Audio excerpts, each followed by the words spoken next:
Welcome to this week's Parsha Shiur, Parshas Mishpatim. Hopefully 4 offerings to share with you. And the first one is not just from the first pasuk or the first word, but the very first letter of Parshas Mishpatim. It's a critical letter, as we will see. The Parsha begins, Ve'ele ha-mishpatim asher tosim lifneihem. These are the details. Here we go. Because last week's Parsha, Parshas Yisro, had the Aseres HaDibros. We had the broad Aseres HaDibros, which contains the entire Torah, as we've discussed in the past.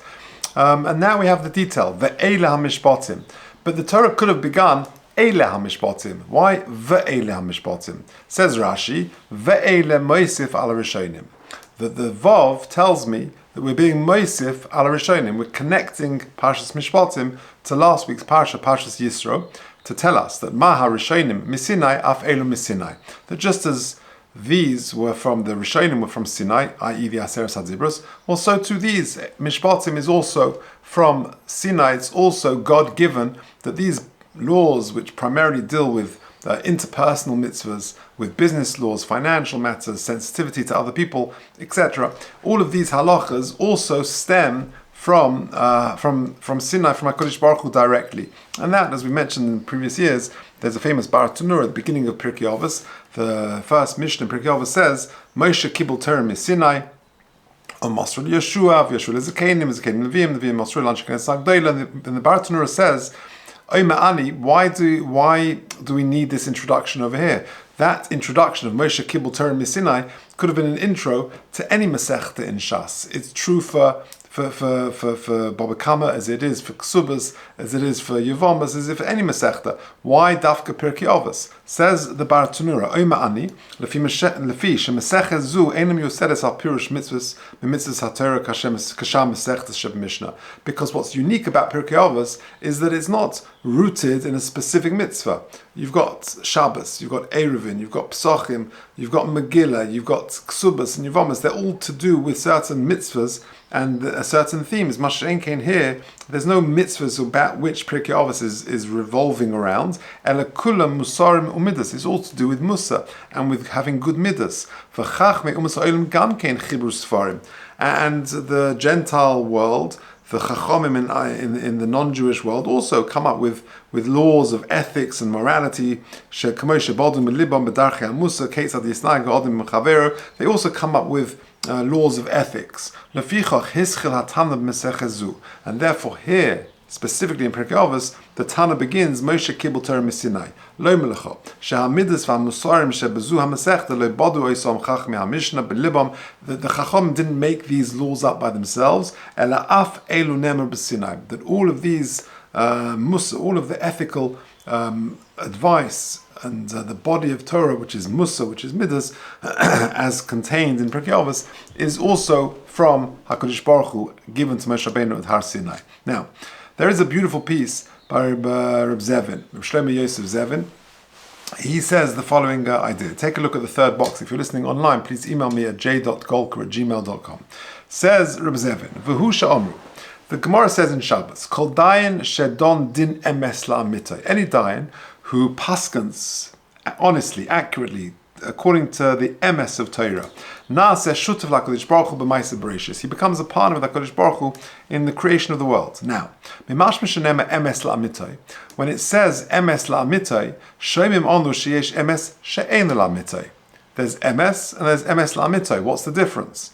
Yesh emes muchletes v'yesh emes yachasit. There's 2 different types of emes. There's absolute emes and there's relative emes. What does that mean? Ha'emes shal mishpatei ha'Torah hi muchletes. The emes of Torah is absolute. Lo yishtane v'lo tishtane. It is never changed and it will never change. Udvarav chayim v'kayomim lo'ad le'omei olomim. That's what we say, that HaKadosh Baruch Hu's words will stand forever. But, in contrast, lahavdil, ha'emes shal dinei umas ha'olam hi yachasit. The emes of the non-Jewish world, in the legal, moral codes that they have, is yachasis, it's relative. What does that mean? B'yachas le'umazu, le'makom zeh, u'lezman zeh. It's relative to this nation, to this place, and to this time. Nishtanu ha'tanoim, but once the tanoim have changed, nishtanu ha'din, then the law has changed. V'lochein emes la'amitzah hi rag b'dinei ha'Torah. Real emes, emes la'amitai, unchanging emes, intrinsic emes, is only true for the Torah, which which transcends time and place and any specific situation, because it's applicable for all times, to all people, at all places. Now, then he carries on and says this, the third paragraph of Reb Zevin's that box. Uva piyut omru. Now, this is a famous piyut which we refer to on the Yom Noraim. Melech Evyoin. We talk about Melech Elyoin, and then we contrast the Melech Elyoin to Melech Evyoin. In contrast to the Melech Elyon HaKadosh Baruch Hu, the Melech Evyon, we close the Oren HaKodesh, I think, at that point. Melech Evyon, Bolov, Verod, Shachas, it destroys itself, it doesn't last, and it goes down, it reduces itself. Verad, it goes down, Shachas, to the depths. Admos Hayim Loich, how long will he last for? How long will he reign for? In contrast, the Melech Elyon, Sheifet Emes, the Melech Elyon, the elevated judge, HaKadosh Baruch Hu, the elevated king, Sheifet Emes, he judges truthfully. Nesivasoi Emes, his pathways are truthful. Chosme Emes, Le'ad Adjimlach, he will reign forever. Says Reb Zevin, Ha'aval Hazel Lechorein Muvan. The contrast seems very strange. Ein kan nigud makbel, it doesn't fit. Ilu Omar Kodim Shem Melech Evyon Hu Sheker. Had it said the Melech Evyon is sheker, it's false, then then it's appropriate to say that in contrast, the Melech Elyon is kulei emes, is only honest and truthful. But it doesn't say that it's sheker. The starting point was the Melech Evyon is not eternal. It's transient.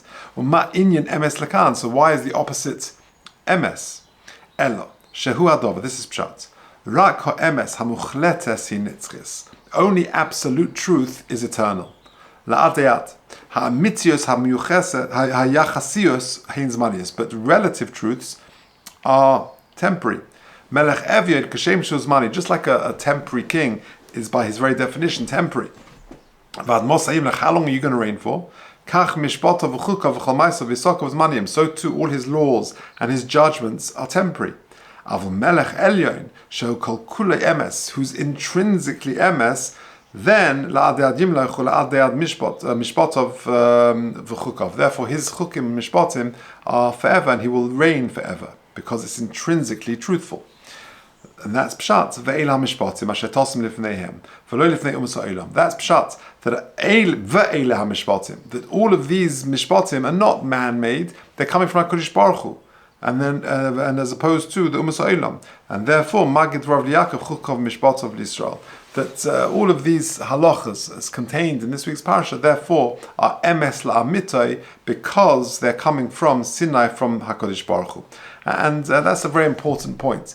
Because, essentially, interpersonal mitzvahs, honesty in business, treating other people with respect and how we deal with them, all of these halachas come from Sinai, come from HaKadosh Baruch Hu, and are as important as Shabbos and as Kashrus and other familiar areas of halacha, because they're all halachas from HaKadosh Baruch Hu, from Har Sinai.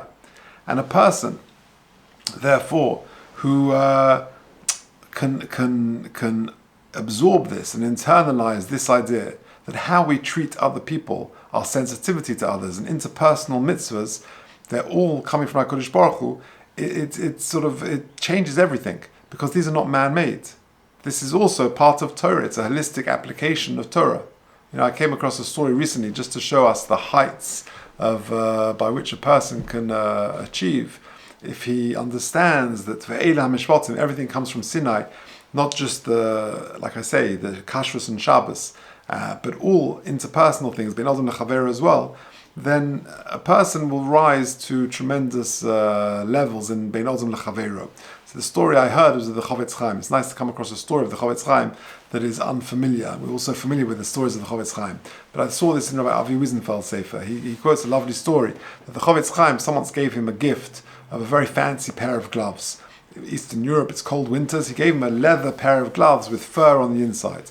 And the Chofetz Chaim accepted the gift, and he had these warm gloves. One time the Chofetz Chaim was traveling, and he was in a carriage, in a train, and it was very stuffy, and he needed to open the window.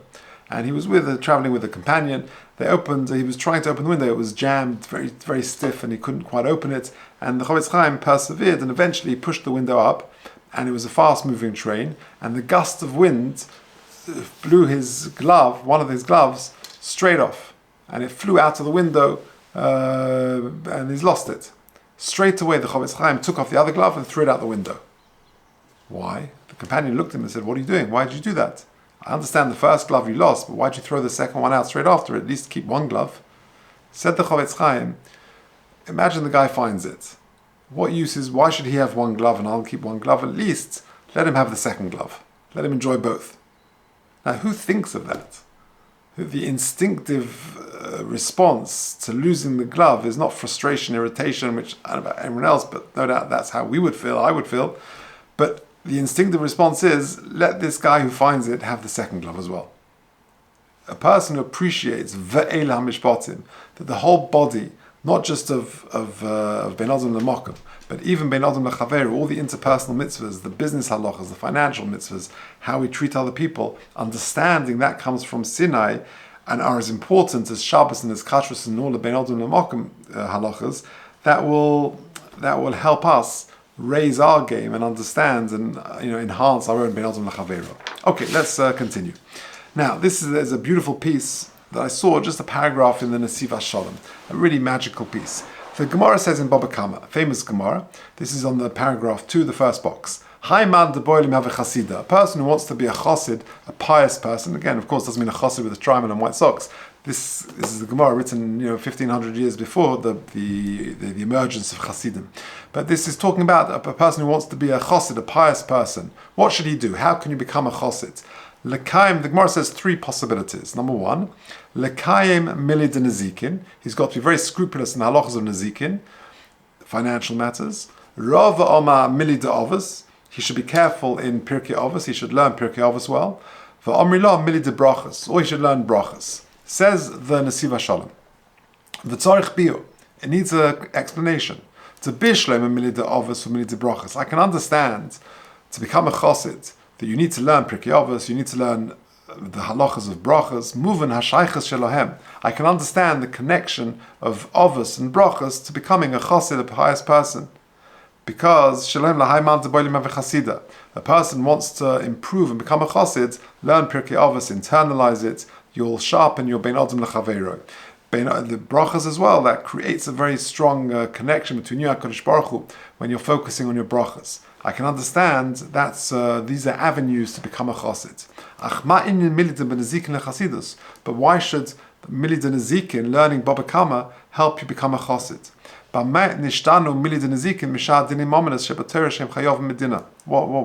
is that? What's the connection? Next paragraph. He says not derech drush, but derech avoda, which I suppose means sort of from a musa perspective. Perhaps you can explain that that we're hinting to the following. Al Pima de Isab, the first Mishnah in Baba Kama. Arba Ovos Nezikin. There are 4 headings, categories of damages. Hashar, Va'abara, Hamave, V'haheve. What are these 4? Arba Elu Mechuvanim Keneged Dalet Chelka Yetzahara. Al Pi Avoda, we can say the following: that these 4 headings, Ovos Melachas of Nezikin, Ovos of Nezikin, correspond to the 4 categories of the Yetzirah Hanimtsoim Ba'odom that a man finds himself grappling with day in, day out. The first one, Hashar Meramez Al Geos. The shar refers to a person's pride. Like the Medrash says in Shmos Rabbah, Geos Shebehemas Shar. The most arrogant of all animals is the shar. So the first aspect, the first category of the Yetzirah which we have to grapple with is arrogance, pride. Second one, Habar Inyonei Hanafila B'Yush. Bar represents despondency, Yush, falling into low situations, Rachman Nislan. Kasha Nidma Lo She'u Ovad Legamre. A person feels destitute, he feels beyond hope. Shezeh Meviu Kvar L'Chol Averis. When a person feels down, then the Yetzirah says, open season, I've got him. He can suddenly get him to do lots of Averis. The third one, Hamaver Zeh Hashen. It's a tooth. Hainu Taivas Achil. It's referring to damage done by consumption of your animal. So that refers to Taivas Achila. All Averas that the Yetzirah can help us do by Achila, overeating, eating things of questionable kashrus, things like that. Eating without brachas. Va'heve And the last one, fire, merumas latayvus shayetz hara boya boy keish, the desires that are contained within a person that burn within him like a fire. Ve'elu heim ha'arba avos nazikin, these are the 4 avos nazikin, lechol hara, for all bad things. And therefore, v'hai man, to boy lihavi chasida, the person who wants to be a real pious person, lekay milad nazikin, la'akar estalet sharshe hara, he should engage in the nazikin, i.e., the 4 avos nazikin, to uproot the 4 roots, if you like, of the Yetzer Hara, halolu hanimtsoim ba'adam, as we've just described. A very beautiful piece. Okay, that's the second offering. Now the third offering is something I saw in Rabbi Yaakov Bender's Sefer. He says this: Ve'ela Mishpatim. The Parsha begins. These are the details, like I described, and then Pasuk Beis Kisikne Eved Ivri, the whole Parsha of Eved Ivri. Why does the Parsha of Mishpatim begin with the halachas of Eved? So he says something very, very interesting. We know that all systems, all legal systems and societies in the world, every civilization has devised rules for providing a system of punishment for those who offend society's norms. And prison, of course, is the most commonly used form of such punishment. And across the world, it's a broken system. Just to give you some statistics, here in the UK, this is from March 2024, the prison population in the UK was nearly 100,000, 97,700. In 10 years earlier, in 2014, it was 85,000. It's shot up by 12, 13,000. Interestingly, 96% of those prisoners are male and only 4% are female. In America, you've got close to 2 million prisoners in prison, 1.8 million in the USA. This was in 2024. It was down since 2019, where it was, I think, even hit 2 million. And yet, the rehabilitation rate of prisoners is shockingly low. That prison has a very poor record of rehabilitating its prisoners. Just here's some more stats. Adults released from prison have a reoffending rate of 40%. That means for every 5 prisoners that are released, 2 of them are going to reoffend. And if you're talking about juvenile prisoners under the age of 18, it's 80%. That means every 5 prisoners that leave, 4 of those will reoffend if they're juvenile, if they're under 18. So prison, and it's a tremendous drain on the financial aspect of society, of the budget. We're talking of hundreds of millions of pounds, billions of pounds to pour into any prison system. So it's not working because it's not rehabilitating the prisoners. So it's a big issue that many countries have to deal with. Now contrast that to the Torah law. The Torah doesn't really have a prison system. We once gave a shiur on prison from a Torah perspective. It's on Torah anytime. But really there is no equivalent. Ari Miklot is not prison. Ari Miklot is just a person who happens to be killed, b'sheigeg, etc. He's got he's confined to this place, but it's an open city. It's not prison. And holding cells before a person is chayav misa, that's not prison. So there isn't. But what is there? What happens to a person who needs to pay off his debts, who can't afford to pay for his crime? So that's really what Eved Ivri is all about. Eved Ivri is the highest possible form of rehabilitation, because he's turned to a life of crime. He's stealing, his incurring debts which he can't pay off. His rehabilitation is to go live with a family and see how society should function. Let me share with you this amazing story that Rav Bender gives. A very beautiful story which I think goes to the real root of the issue. He said that I'm reading this directly from his book. This is in volume 2 of his lovely sefer on Rav Yaakov Bender on Chumash. We had a beloved Talmud in yeshiva named Baruch Kolodny. His parents had been exceptional people, and they had both passed away young, leaving over several yesomim. These children did not have it easy, but with great courage and great fortitude they persevered, each one becoming a tremendous source of nachas to their parents in the Olam HaEmes. After leaving our yeshiva, says Rav Bender, Baruch went to learn in Yerushalayim, where he became close to the Boyaner Rebbe. He eventually became a chassan, he got engaged, and when I traveled to Eretz Yisrael for his chasna, he told an amazing story. We were seated at a Sheva Brachos hosted by the Rebbe, and the Chassan told me about a phone call he received in Yeshiva a few weeks before the Chasna. He lifted the public payphone, wondering who was looking for him, and was stunned to hear the voice of the Rebbe. Baruch, I want you to pack up a suitcase, gather together your clothing, bring your tefillin, and please come to my house, the Rebbe said. A true chassid, Baruch asked no questions, left the yeshiva with his possessions and headed to the Rebbe's home in the Makar Baruch neighborhood. When he got there, the Rebbe and the Rebbetzin welcomed him and showed him the Rebbe's study. The furniture had been moved out, and a bed and a closet brought in for him. I want you to stay here until the Chasna, the Rebbe said, because you are about to get married, Bezos Hashem, and it's been several years since you have seen and experienced life at home. You were deprived of the beautiful example of seeing your parents and being able to learn from them how a marriage works. To build a home, one has to be able to observe how a home runs, how people speak to one another, and so I want you to be part of this home until the Chasna. Then you will be ready. The Rebbe could have sent young Baruch to a home of Chassid, but he welcomed him to his own home, determined to do this right, to give the young man an experience in a peaceful, tranquil home, and allow him to build a home on that model. And that's really what Parshas Mishpatim is. It's teaching us what Eved Ivri is. Eved Ivri is about rehabilitating someone to understand how society could and should work.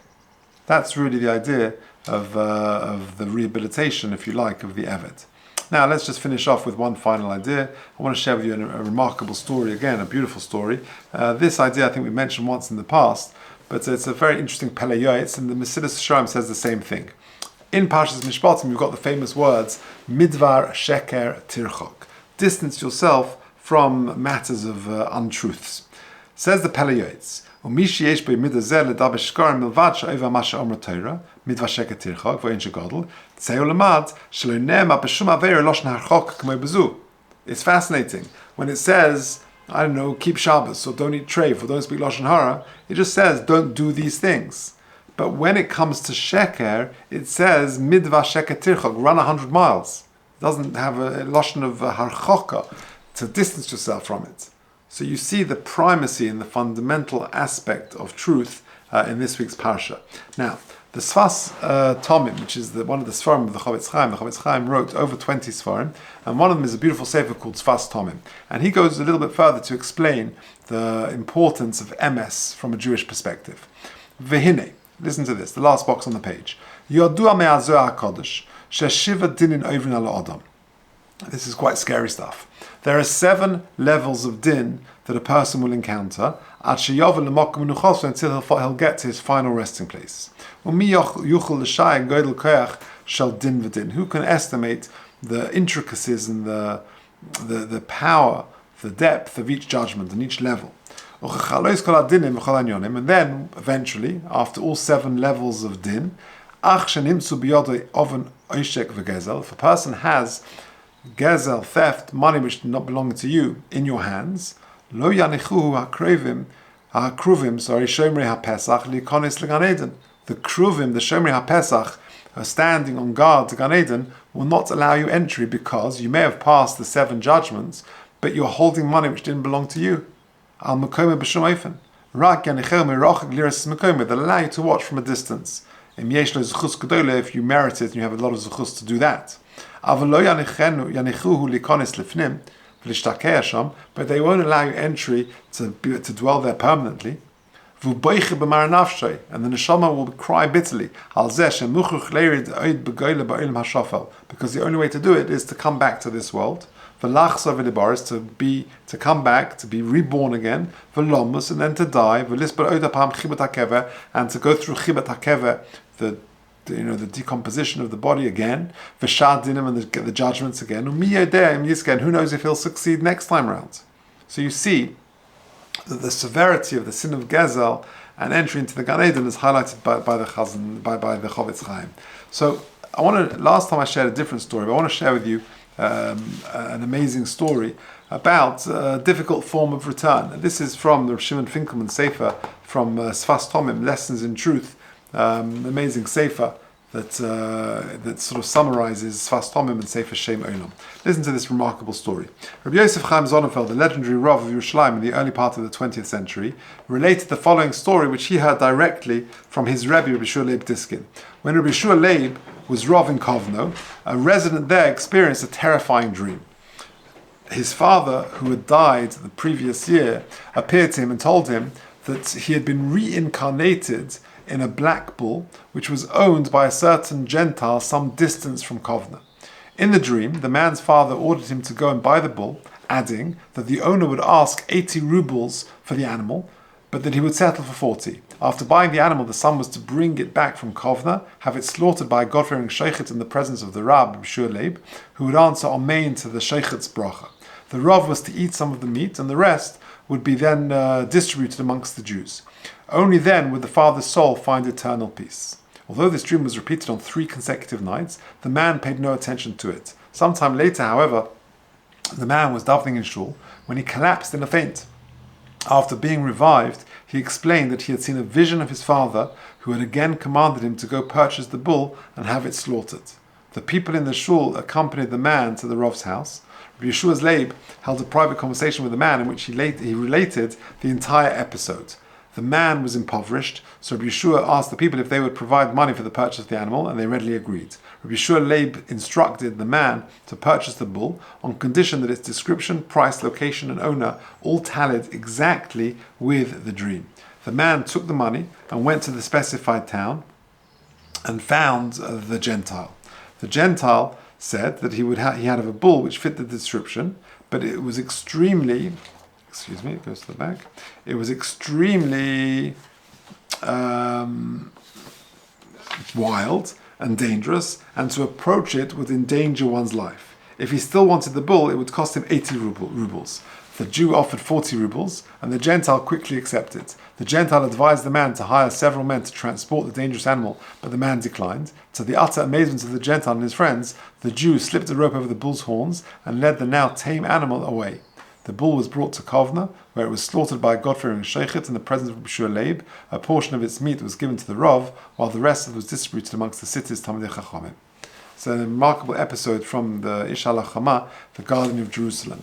So you see the power, midva shekatirchok, the power of owning something which doesn't belong to you, difficult reincarnations, even in the form of animals, that if a person, Rahman Islam, has that situation to confront. So let me just summarize what we've said today. We've had 4 ideas. The first is the first letter of this week's Sedra, Ve'ela Mishpatim, the famous Bartanura, connecting it. What Rashi says, what's Ve'ela teaching us? It's being Moisef al Rishonim. It's connecting Mishpatim to Yisrei, that just like Yisrei Ma Rishonim, of course, was Misinai, Af Ela Misinai. All the body of interpersonal mitzvahs, of business or of how we treat other people, are all from directly from HaKadosh Baruch Hu. And that's really the point of the Bartanura in the beginning of Pirkei Avos. Moshe Kibbel Torah Misinai is a necessary introduction to Avos because most societies have moral codes of conduct. But here, they're man-made. But here, HaKadosh Baruch Hu is telling us that it's all part of Torah.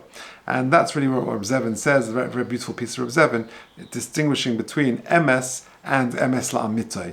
Torah is emes la'amitoi. It's intrinsically and therefore eternally true. And that's the contrast to something which is relatively true for a specific time, place, and people. The second idea we had was that beautiful piece from the Nesiva Shalom that the Gemara says in Baba Kama that a high man, the boy Mavi Chasida, should learn either Nezikin, Avos, or Brachas. Avos and Brachas I understand, but why Nezikin? Why would that make you a Chassid? So says the Nesiva Shalom, Shalom Noach Barzovsky, the previous Slonim Rebbe, he says that it's a very beautiful idea. It's referring to the Daled Avos Nezikin, and each one is referencing a certain type of Yetzer Hara that get to us. Shur, Haber, Hamafef, Hahever.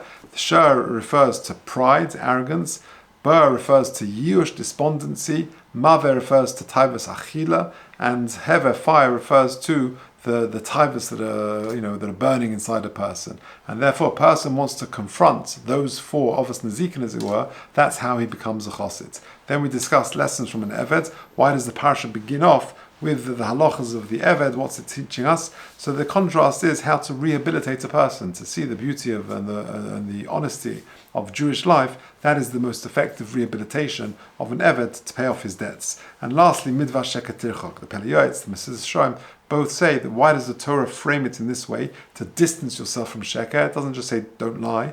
It says distance yourself from Sheker, to teach us the primacy of truth. And the Sfas Tomim, the Chavetz Chaim, writes that a person who leaves this world with money not belonging to him, he can pass through 7 judgments, but he will not be allowed access until he repays whatever is given to him, and he'll get an opportunity, maybe if he has a zchus gedola, to come back to this world, as per this story that Rabbi Yosef Chaim Sonnenfeld records that he heard from Shiur Diskin. Thank you.